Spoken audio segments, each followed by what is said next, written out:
Guys, are you ready for chapter 5 of this book, Rent a Bridesmaid? Yeah, we're going to read chapter 5.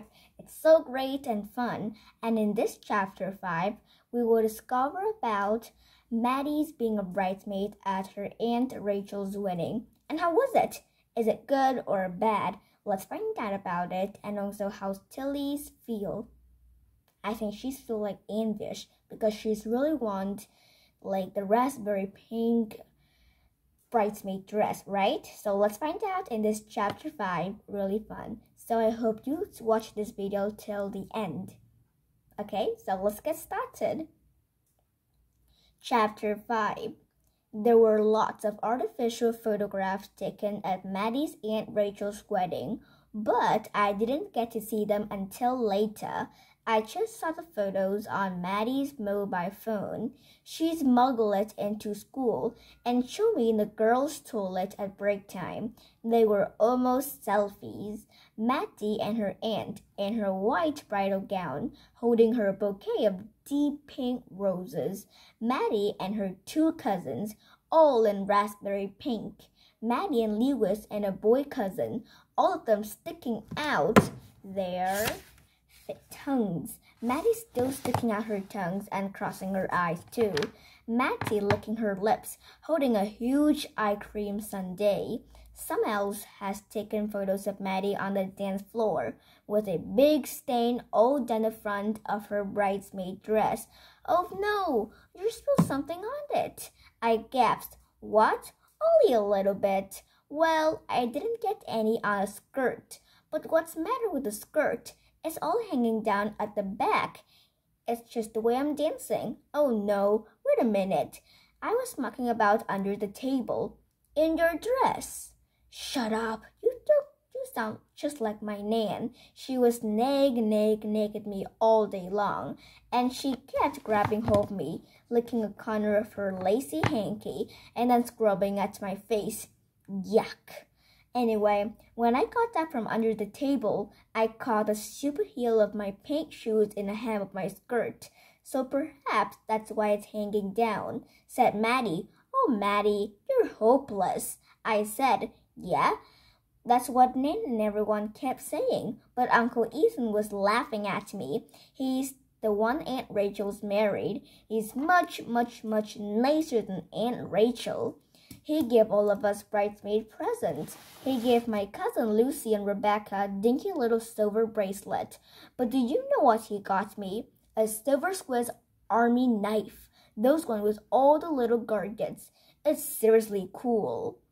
I wanted to bring it to school, but Mom said I might get in trouble and do some serious damage and wouldn't let me. Wait till you next come to tea, Tilly. You'll be very impressed. So as long as you don't mean serious damage, I said, don't be daft. You're still my best friend, and I've got a special present for ya. Only I mustn't say what it is. Mom said it'll spoil the surprise. Go on, tell me. I said, oh, gug. Nope, my lips are zip, said Maddie, miming it. But they're like it, honestly.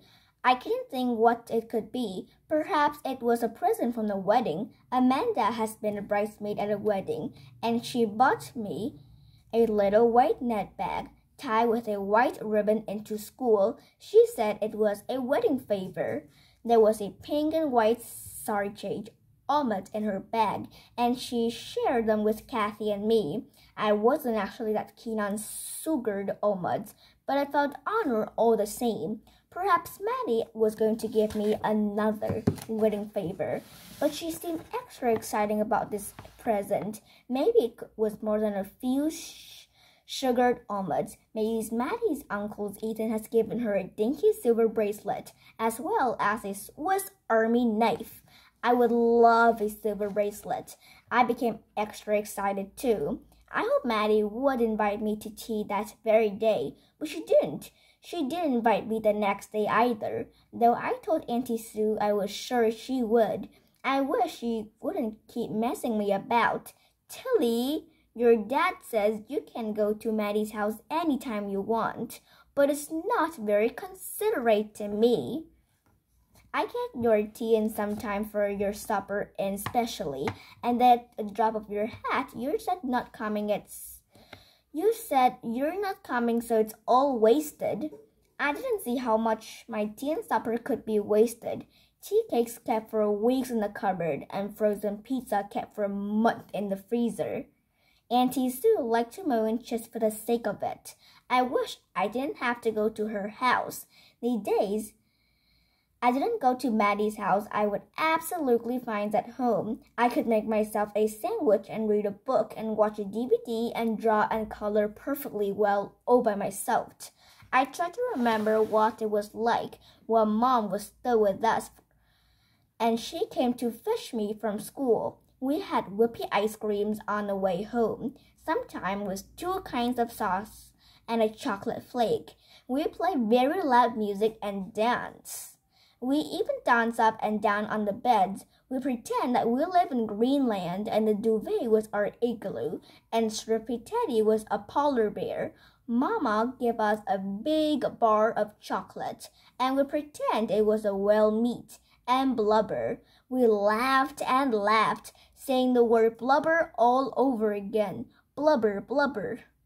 We were always laughing in those days. We played dressing up, getting all Mom's clothes out of her wardrobe. She made me up to look like a fashion model and bought me a long blonde wig so I looked like a fairy princess. We painted together in Mom's room. She painted on canvas and she let me paint straight onto the wall. When Mom left and Dad decided we had to move away and make a fresh start, he had to paint those walls all over again in white paint to cover up all my silly scribbles. It wasn't always like that though, painting and laughing and playing games, but I didn't want to think about those times. It was generally safer not to think about Mom at all. I had a long list of good things to think about. There was that for a start, my new blue bedroom, all of my favorite books, and my big set of current A crayons, fish and chips for supper most Saturdays, and top of the list, my best friend, Maddie. I kept wondering about this mysterious present was going to be. I think you can come to tea on Wednesday, said Maddie, but we won't know for sure till Mom comes to collect us. I have to check it back. What's back? That would be Talon, said Maddie, mandolingly. I ran up into the playground with her on Wednesday afternoon. Angie was smiling and she did a thumbs-up sign to her. Hooray, it is back, said Maddie. Okay, you have to come to tea right now. Just let me tell Auntie Sue, I said. Auntie Sue wasn't at all pleased.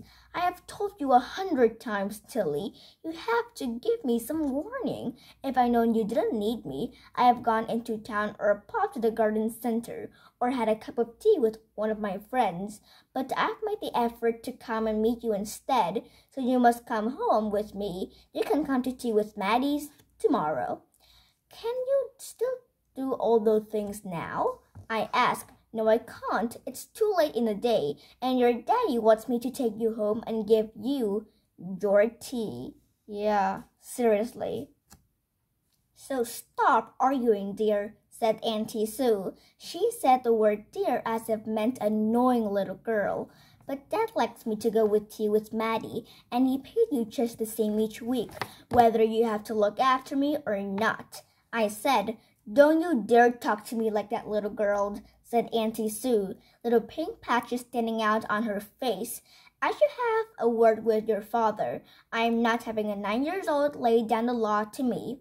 What's the matter? Said Maddie, running up to us. Oh, please, dear Auntie Sue, you absolutely have to let Tilly come to tea with me tonight, because we've got her a groomiest surprise, as if I have to wait till tomorrow. I shall simply burst. You do understand, don't you, Auntie Sue? I understand that you're an affected little madam, and you're a bad influence on Tilly, said Auntie Sue. She said it under her breath. Perhaps she didn't mean us to hear, but we did. We stared at her, shocked. Auntie Sue sensed something was wrong and came over to us. Lou was skipping along beside her. "Hello, we're hoping Tilly can come to tea tonight if it's all right with you," she said politely. "No, it's not all right," said Auntie Sue. "I'm had enough. I'm going to phone your father, Tilly, and tell him he has to find someone else to look after you. Goodbye." She turned on her heel and marched off by herself. "Oh, goodness," said Angie. "I didn't mean to upset her." "I upset her," said Maddie. "She said I was affecting and a bad influence, but you're not. Not a bit." "She hardly say that," I said fiercely. "She was really upset with me because I have much sooner go to tea with you than with her. Still, I think your dad might be upset with all of us because Sue has gone off in a huff and maybe won't look after you any more, Tilly," said Angie. "Tilly doesn't need Auntie Sue. She got us. She can come to tea with us every day, can't she, Mom?" "Of course she can," said Angie. "Would you like that, Tilly?" "I would absolutely love it," I said, though I was a tiny bit worried that Dad would fuss.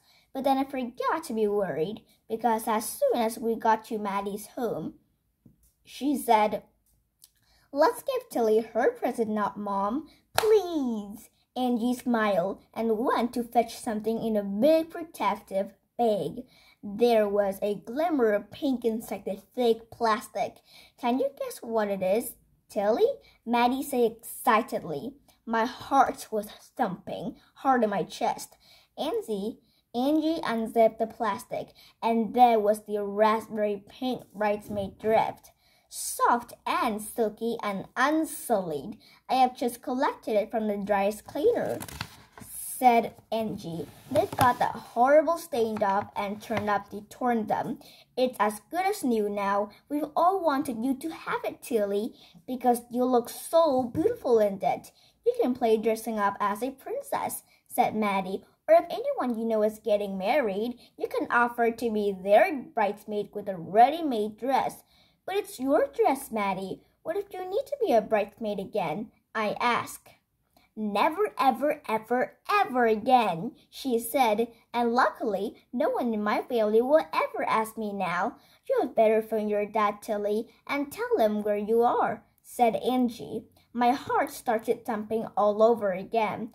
I hate worrying Dad. Angie dialed Owen's number and then gave the phone to me. "Bigger Brown Chartered Accountants. Michael speaking. How can I help you?" said Dad in his work voice. "It's me, Dad," I said in a very small voice like a mouse.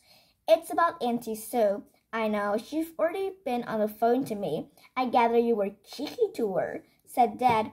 I didn't mean to. And then she was cheeky to Maddie and me. Well, darling,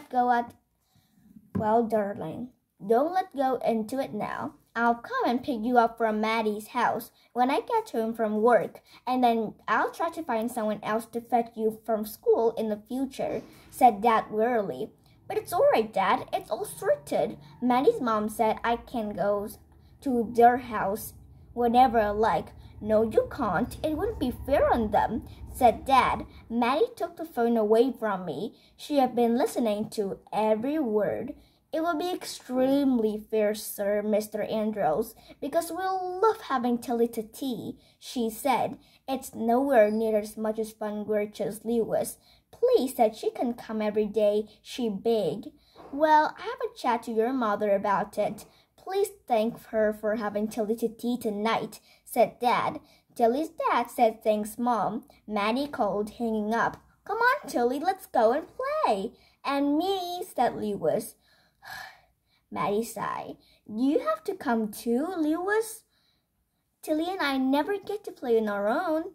"Me want to play too," said Lewis in a baby voice, hanging his head. "Hey, he's just acting like a baby to make Mom take his side," Maddie whispered to me. Lewis stayed acting like a baby when Angie told us to let him play too. He pretended not to know how to play warrior princesses. "Me? No, me a baby," he said. He just sat on the floor squealing, waving his plum into feast at the dinosaur and knocking them all over like ninepins. Maddie got seriously annoyed with him, but we couldn't help giggling too. Lewis was quite good at being a baby. making funny cooking sound and then pretending he had a damp nappy. We ended up playing that he really was a baby. I made all my ponies trot round and round him, and then they galloped up and down his plump legs as if they were racetrack while he laughed and laughed. I wish I had a funny little brother. I wish I had Maddie for my sister. I wish I had a mom and dad like Maddie's. Safe and warm and happy and always there. I felt guilty when Dad came to collect me. He looked so pale and anxious, and his eyes kept blinking because they got tired looking at rows of figures on his computers all day long. He never said anything about his work, but he knew he didn't like this new job anywhere near as much as his old one. He worked in the accounts department of a big publishing firm. That's where he met Mom. She worked in the art department. Dad once said that he never ever in a million years thought that someone like Mom would go out with him. Everyone was sweet on your mom, he said. It was the first time I've ever heard that expression. I imagine Mom like a magic princess in a fairy tale, and everyone who looked at her turned sweet as sugar candy, melting like chocolate, sticking as toffee.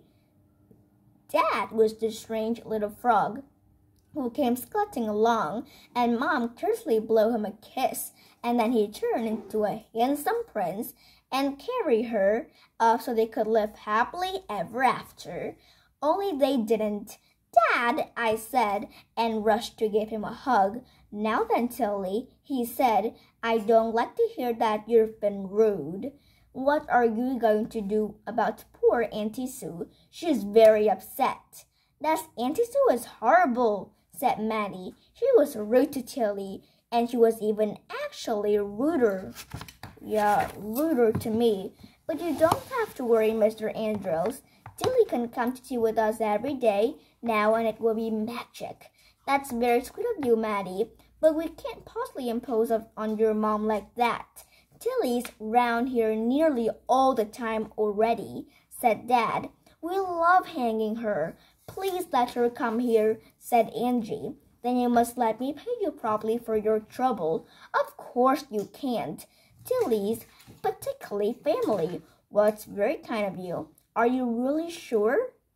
You must let me know if it gets too much for you, said Dad. Come along, Tilly, then. You don't have to rush up straight away, do you? Let me make you a cup of coffee first, said Angie. I think a beer would be better idea, said Tom, Maddie's dad.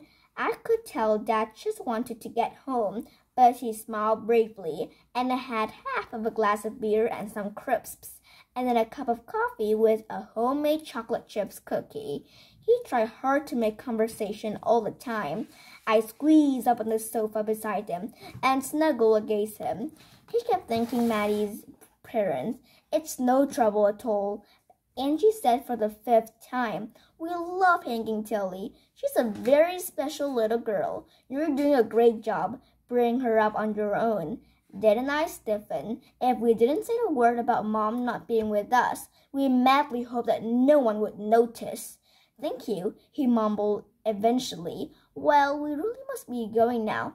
Don't forget your present, Tilly, said Maddie.